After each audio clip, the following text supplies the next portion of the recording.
My girlfriend said, I could leave you anytime, remember that, during a petty fight. I said, noted. Then I made a move so unexpected she came begging back. The look on her face when she realized. Original post I, 31 male, was washing dishes when my girlfriend Valerie, 28, started her usual routine. The trigger this time? I'd bought the wrong brand of oat milk. Valerie, seriously, Donovan? I specifically said the barista blend. This is regular. Me, they were out of barista, this works fine. Heavy sigh. This is exactly the problem. You never listen. It's oat milk, Val. It'll taste the same in your coffee. It's not about the milk. It's about you not caring about my needs.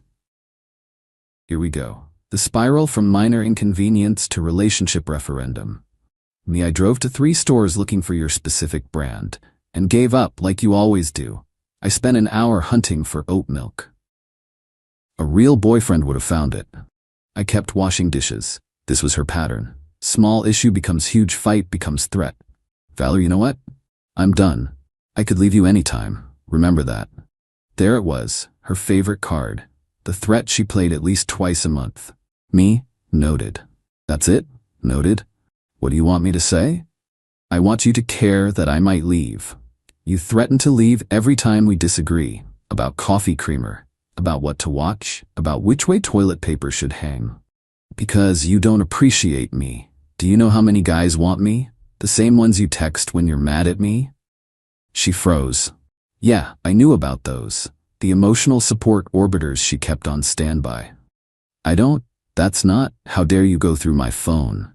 Me, I haven't. You leave your Instagram open on my laptop. Those are just friends. Friends who send heart emojis at 2 a.m.? At least they appreciate me. I could be with any of them tomorrow. Okay. Okay? That's all? You just let me go? You said you could leave anytime. I'm acknowledging that. She stomped to the bedroom, slammed the door. Standard procedure. Usually I'd apologize within an hour, promise to do better, maybe order her favorite Thai food. Not today. Instead, I finished the dishes. Made a cup of coffee with the wrong oat milk. Tasted fine. Then I made a call. Me, hey Rashid? You still looking for a roommate? Donovan. Yeah, man. Why, you know someone? Maybe. What's the timeline? ASAP. Been covering full rent for 2 months. It's killing me. Me, cool. Let me get back to you. Hung up, opened my laptop, started an interesting project. See, Valerie had been threatening to leave for 2 years, used it like a weapon. Every disagreement ended with, I could leave anytime. But she never did, because she knew something I'd finally figured out. She couldn't afford to leave. Her part-time influencer income barely covered her car payment. I paid rent, utilities, groceries, streaming services. Her threats were empty, because leaving meant moving back with her parents or finding some orbiter willing to fund her lifestyle.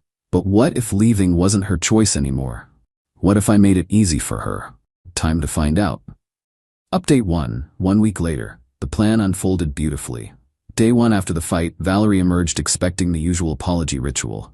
Found me working on my laptop, coffee made with regular oat milk. Valerie. So, anything to say?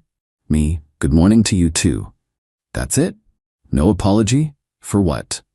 For dismissing my feelings, for buying the wrong milk. I acknowledged your feelings. You could leave anytime. Remember? She stared, confused. This wasn't the script. Valerie, so you're giving me the silent treatment? Me. I'm working. Not everything is about you. She flounced off. Posted some cryptic Instagram story about knowing your worth with a selfie. Day 2 I started phase 1, apartment hunting, but not for me, for her. Found a studio apartment in her price range, $650 a month. Rough neighborhood, but available immediately. Sent her the listing. What's this? Meet affordable option for when you leave. Being helpful. Are you kicking me out? Me, no. You said you could leave anytime. I'm facilitating. This place is a dump. It's what $650 gets. Your budget, right? You know I can't afford my own place. Then maybe stop threatening to leave? Radio silence for 3 hours. Then she tried a different approach. Baby, can we talk? I made dinner. Translation. She heated up leftover pizza I'd bought 2 days ago. Me, thanks, but I ate at work. You never eat at work. Started meal prepping, saving money. For what? Life changes. The panic in her eyes was new. Usually I'd cave by now. Apologize, promise to buy the right milk, reaffirm how much I needed her. Day 3 brought the love bombing. Woke up to her making actual breakfast, not cereal, eggs, bacon, toast, first time in a year. Thought you'd like a nice breakfast. Thanks, very thoughtful. Maybe we could spend the day together, like old times? Can't. Helping Rashid move some furniture. Rashid, since when are you friends? Since he might need a roommate. Her face went pale. You're not moving in with Rashid? Not me, but I know someone who might need a place soon. Who? Someone who could leave anytime. She didn't threaten to leave for the rest of the week, but the entitlement came out in other ways. Started demanding to know where I was, who I was texting, why I was saving money. Valerie, you're acting suspicious. I'm acting single. We're not single. But you could leave anytime. I'm preparing for that possibility. Day 5, she tried recruiting allies. Her best friend Camilla called. What are you doing to Val? She's freaking out. Nothing, just taking her seriously. About what? She says she could leave anytime. I'm helping her explore options. You know she doesn't mean it. Then why does she say it constantly? It's just how she expresses frustration. By threatening our relationship? Cool communication style. You're being petty. I'm being practical. Day 7, the real panic set in. Found Valerie on rental websites. Everything's so expensive. Yeah, housing costs are rough. How am I supposed to afford $1,500 for a decent place? Me, roommates? Second job? Those guys in your DMs? She slammed the laptop shut. This is abusive. You're financially abusing me. I'm showing you apartments. You're the one who wants to leave. I don't want to leave. Then why threaten it every week? Because you think I'll beg you to stay? Silence. Val, I'm tired of being threatened. Either stay and stop using leaving as a weapon, or actually leave. But this middle ground manipulation ends now. She locked herself in the bedroom, posted more cryptic stories. When he shows you who he really is, believe him, yeah. I was showing her someone who wouldn't be manipulated anymore. Update 2. 2 weeks later. The extinction burst was magnificent. Week 2 started with Valerie activating the orbiters. Suddenly, her Instagram was full of her hanging with friends. Translation: the backup boyfriends were being tested. Random dude commenting, gorgeous as always. Another guy, coffee was fun, next time dinner? She'd leave her phone strategically placed, notifications up, so I'd see the messages rolling in. Valerie, oh, just some friends. You don't mind, right? Me, why would I? You could leave any time for any of them. Not the reaction she wanted. You really don't care? Me, I care, but I won't be held hostage by threats. She escalated, so bringing these friends up in conversation. Tony has a Tesla. He offered to take me to that winery. Cool, have fun. You're letting me go on a date? Is it a date? No, but it could be. Then go, or don't, your choice. She didn't go. But she did have Greg pick her up for lunch. Made sure I saw her get in his BMW. Came back 2 hours later, furious. You didn't even text to check on me. Me, you're an adult on a lunch date. It wasn't a date, and you should have been worried about what? You getting a free meal? The truth was starting to dawn. Her threats only worked if I cared, and I'd stop playing the game. Day 10 brought the nuclear option. She started packing. Dramatically. Slowly. Lots of sighing. I guess I'll start looking for movers. Me. I know a guy, want his number? You're really going to let me go? Let you? You said you could leave any time. I believe you. She threw clothes in boxes while narrating her pain. 3 years together and this is how it ends. With you following through on your threats? I can't believe you're not fighting for us. I fought for 2 years. Every time you threatened to leave, I begged you to stay. I'm tired. She stopped packing. Sat on the bed. What if I stopped saying it? Saying what? That I could leave. Could you stop? It's your favorite power move. It's not about power. Then what's it about? I need to know you care. By threatening to abandon our relationship? That's toxic, Val. She started crying. But not sad tears, angry tears. You've changed. You used to fight for me.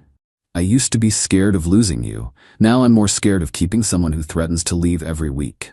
But here's where it got interesting. Remember Rashid needing a roommate? Well, I'd been showing him around. He loved my apartment building. Same complex, different unit. Mentioned it casually while Valerie was fake packing. Me? Oh, Rashid's taking 4B, the 2-bedroom upstairs. What? Why? Me, his current place is too far from work. This is perfect. But that's in our building. Yeah, we'll be neighbors. Well, Rashid and I will. The implication hit her. I wasn't moving. I wasn't changing my life. I was just continuing without her. You planned this. Me planned what? Having a friend move nearby? You're replacing me with Rashid. Can't replace something that threatens to leave every week. She unpacked everything that night. Final update, 1 month later. The complete meltdown happened at her sister's birthday dinner. 3 weeks after the fake packing, Valerie had tried everything. Love bombing, threats, silent treatment, even attempted jealousy with her orbiters. Nothing worked. I remained pleasant but detached. Treated her like what she'd positioned herself as, someone with one foot out the door. At the dinner, her family noticed the dynamic shift. Her mom, Donovan, you're so quiet tonight. Me, just enjoying the meal. Forcing a laugh. He's been weird lately, right, babe? Have I? Her sister, trouble in paradise? No, we're perfect. Tell them, Donovan. Valerie could leave anytime, she reminds me weekly. Silence at the table. Her dad, what does that mean? Me, ask her, it's her favorite phrase. I don't? That's not, he's exaggerating. Her Mallory, do you threaten to leave him? Not threaten, I just remind him I have options. Her sister, that's the same thing. The family dynamics shifted. They'd always wondered why I seemed anxious around Valerie. Now they knew. After dinner in the car, Valerie, how could you embarrass me like that? By telling the truth? You made me look crazy. You made yourself look manipulative. She was quiet the whole ride home, but the real shock came the next day. Came home to find her actually packing, for real this time, efficiently, quietly.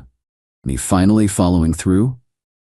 Turned around, tears streaming. I found the apartment listings, the ones you saved, in your bookmarks. Okay?